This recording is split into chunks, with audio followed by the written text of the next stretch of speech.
Alright guys, we got a Honda Accord here. This is, I'll tell you what year this is. This is a 2017 model, right? This car has a plastic valve, alright?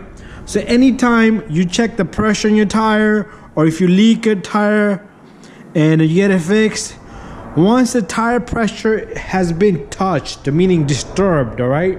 Because what it does is it checks the revolution of the tires. So that's what this car does, alright? You do need to reset the setting, meaning put the tire TPMS sensor in TPMS system into a calibration mode, alright? Meaning you have to tell, okay, this one has 20 pounds of pressure, that one has a 50 pounds of pressure, that one has 40 pounds of pressure, and this one has a 10 pounds of pressure, right? Just giving you an example. Even they're uneven, long as the system knows that's the pressure I want it at, and it's gonna check for the rotation, and it's gonna save that in the memory, and it's gonna compensate to that pressure amount, right? So make sure you check all for your tire pressures, 35, 35, 35, 35, or 32, 32, 32, 32, whatever you desire. I recommend 35, all right? So the light in the dash will keep saying, even though you check the pressure, you could drive around, it's still gonna have that TPMS light on, right? You're still gonna have the light in the dash. You see that? Low tire pressure. You're still gonna have that light.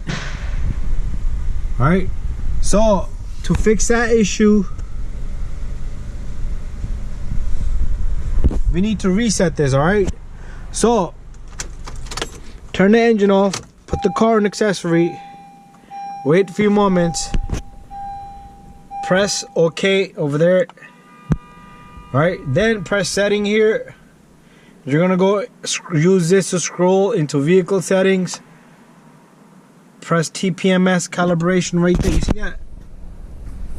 And press select.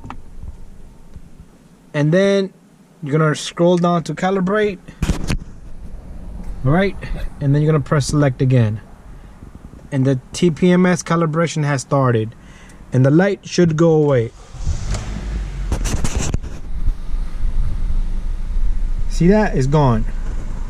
That's how simple it is to calibrate the TPMS system, alright? So thank you, subscribe, and bye-bye.